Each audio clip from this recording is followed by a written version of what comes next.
5 de julio de 1762. El zar de Rusia, Pedro III, se prepara para tocar una sonata.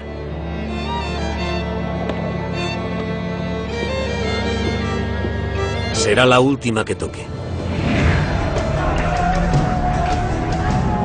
Los propios hombres de la guardia del zar le hacen una visita y le dejan estrangulado en palacio. En San Petersburgo, la élite del ejército lanza una rebelión, un golpe de estado para sacar al zar del trono y reemplazarlo por una mujer, su propia esposa. Una princesa alemana que pasará a la historia como Catalina la Grande. Catalina fue una de las más grandes monarcas de la época. Consolidó la posición de Rusia como gran potencia. Catalina estaba profundamente motivada por un deseo: dejar Rusia mejor de lo que estaba cuando ella la heredó. Catalina está preparada para pasar de ser una princesa alemana a ser la mujer más poderosa de la historia rusa. Pero el caos se cierne sobre su reino. Una sangrienta rebelión impulsada por la rabia de los oprimidos de Rusia y dirigida por un fantasma, un hombre que afirma ser el verdadero zar. El marido asesinado de Catalina. El auge de Catalina y el modo en que llegó a la corte rusa y aprendió ruso es un cuento de hadas, pero un cuento de hadas de muerte, de asesinato. Nacida sin ningún privilegio, se abrió paso con inteligencia en la despiadada corte rusa. Pero para conservar su corona, tendría que utilizar todo lo que había aprendido en su escalada hacia el poder supremo.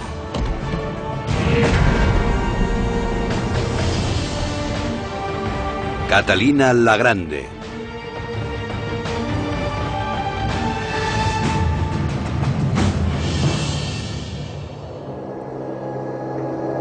...17 de febrero de 1744.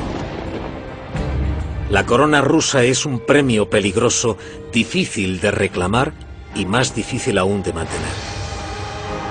Nadie lo sabe mejor que la actual emperatriz de Rusia, Isabel Petrovna Romanova. Isabel dirige un vasto imperio, hogar de un puñado de la gente más rica del mundo y un campo de esclavos para millones de personas. En Rusia, los hombres y las mujeres pueden comprarse y venderse como ganado, y cada alma del imperio existe para servir a la voluntad de la corona. La emperatriz es la última heredera de pura sangre de la dinastía imperial Romanov, pero incluso ella ha tenido que trepar a empujones hasta el trono. Ahora, para reforzar su posición de poder, Isabel necesita otra cosa: un heredero. La emperatriz, bebedora habitual, no tiene hijos propios. Isabel se dio cuenta muy pronto que podría ser beneficioso para ella designar un heredero y empezar a prepararlo, y por eso mandó traer a su sobrino alemán y lo nombró su heredero. El chico tomó el nombre de Gran Duque Pedro.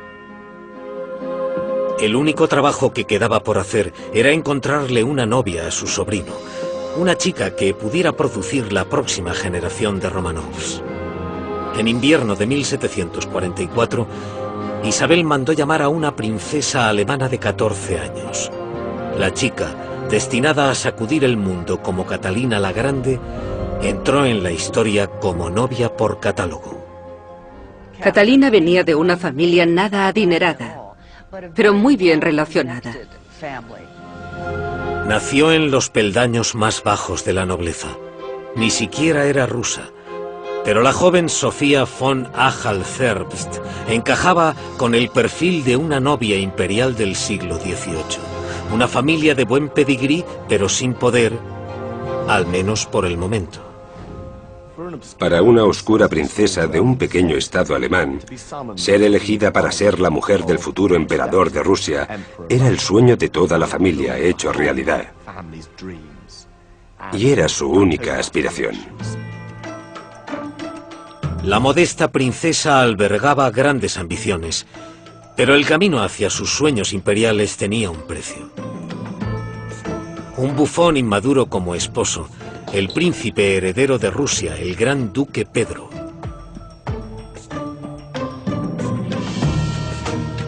Pedro había nacido y había sido criado en el ducado alemán de Holstein. El heredero al trono ruso era alemán, tenía 16 años y desdeñaba los libros, la política y a Rusia. Pedro se mantenía alejado de todo lo ruso. Miraba con desprecio la cultura, la sociedad y la religión rusa como algo inferior a su crianza alemana.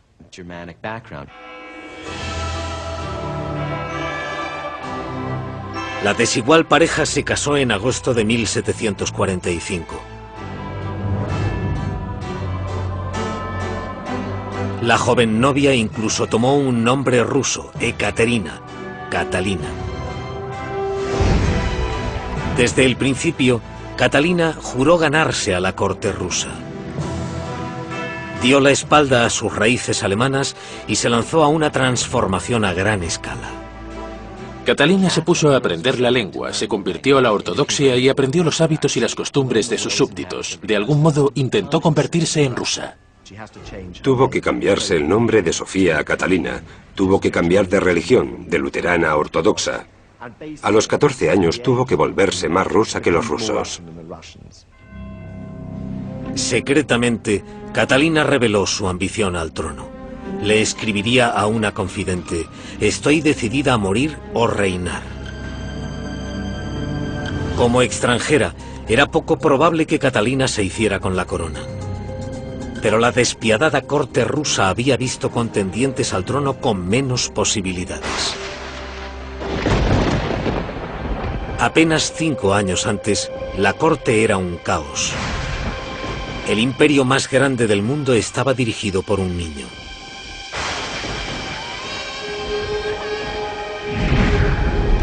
Tras la muerte de Pedro el Grande, las facciones rivales lucharon por la supremacía durante 15 años.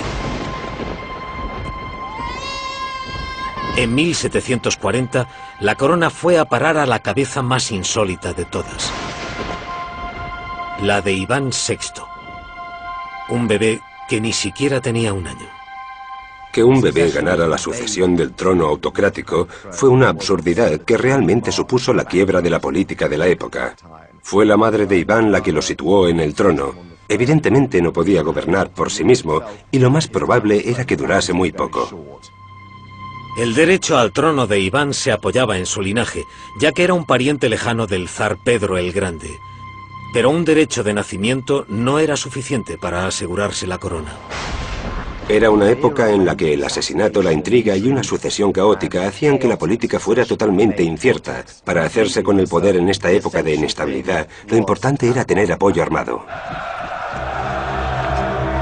En San Petersburgo, la capital rusa, la fuerza que importaba era la de la Guardia Imperial. Nadie se hacía con el trono o se sentaba en él demasiado tiempo sin el apoyo armado de los todopoderosos guardias. Apenas 12 meses después de que el bebé fuera coronado, Isabel Romanova, hija de Pedro el Grande, reunió a la Guardia Imperial. Les ordenó que encerrasen al pequeño emperador, su propio primo, y ella misma se hizo con el trono.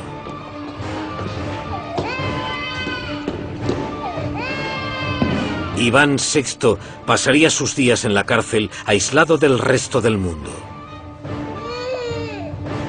Su destino fue una lección sobre el peligro que suponía el trono ruso. Una lección que incluso su carcelera, la nueva emperatriz Isabel, se tomó muy a pecho.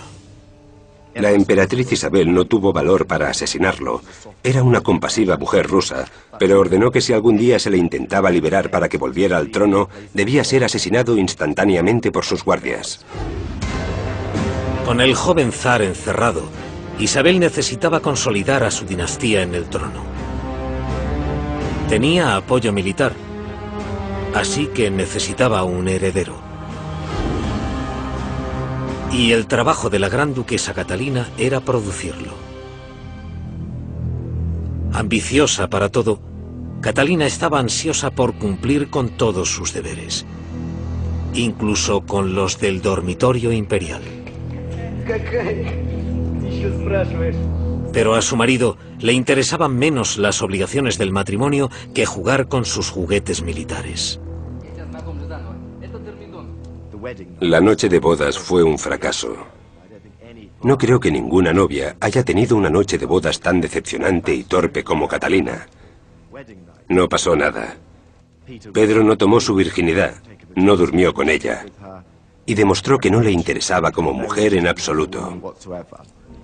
El desinterés mostrado por Pedro hacia su nueva esposa impidió que Catalina concibiera un niño. Para la gran duquesa, darle un heredero al trono ruso era más que un deber, era un asunto de supervivencia. Catalina no era nada tonta. Sabía que después de que la hubiesen traído a Rusia para casarse con el gran duque, su primer y principal trabajo era quedarse embarazada y producir herederos. Y fracasó estrepitosamente. En 7 años de matrimonio, Catalina no consiguió quedarse embarazada.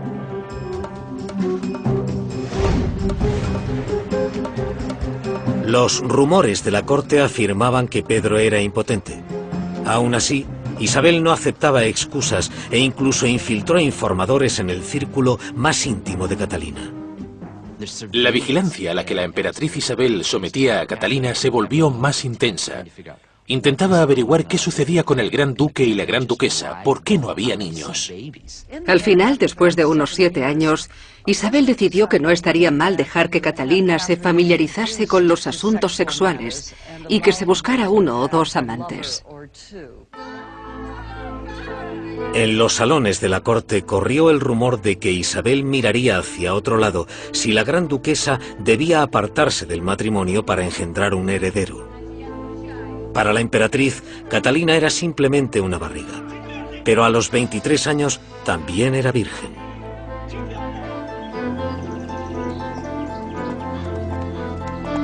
Las confidentes de Catalina le presentaron entonces a un notable mujeriego, Sergei Saltykov. Una de las personas de su séquito era un joven aristócrata, Sergei Saltykov.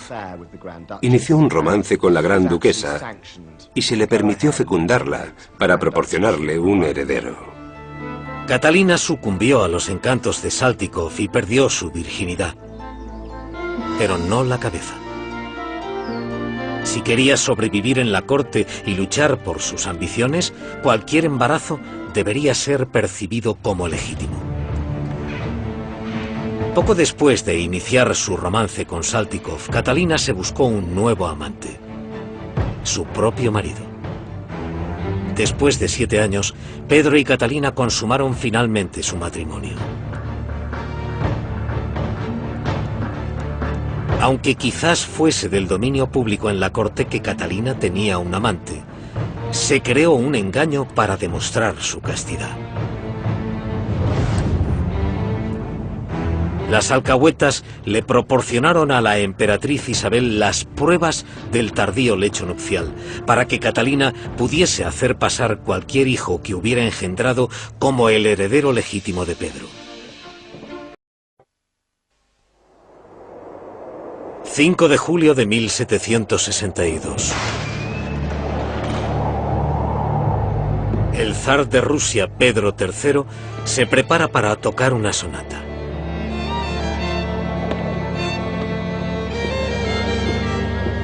Será la última que toque. Los propios hombres de la guardia del zar le hacen una visita a Rusia y dirigida por un fantasma, un hombre que afirma ser el verdadero zar. El marido asesinado de Catalina. El auge de Catalina y el modo en que llegó a la corte rusa y aprendió ruso es un cuento de hadas, pero un cuento de hadas de muerte, de asesinato. Nacida sin ningún privilegio, se abrió paso con inteligencia en la despiadada corte rusa. Pero para conservar su corona, tendría que utilizar todo lo que había aprendido en su escalada hacia el poder supremo.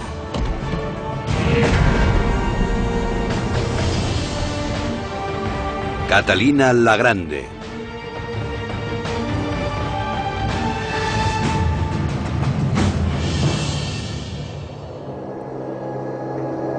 ...17 de febrero de 1744... y le dejan estrangulado en palacio. En San Petersburgo, la élite del ejército lanza una rebelión. Un golpe de estado para sacar al zar del trono y reemplazarlo por una mujer. Su propia esposa. Una princesa alemana que pasará a la historia como Catalina la Grande. Catalina fue una de las más grandes monarcas de la época. Consolidó la posición de Rusia como gran potencia. Catalina estaba profundamente motivada por un deseo: dejar Rusia mejor de lo que estaba cuando ella la heredó. Catalina está preparada para pasar de ser una princesa alemana a ser la mujer más poderosa de la historia rusa. Pero el caos se cierne sobre su reino. Una sangrienta rebelión impulsada por la rabia de los oprimidos de Rusia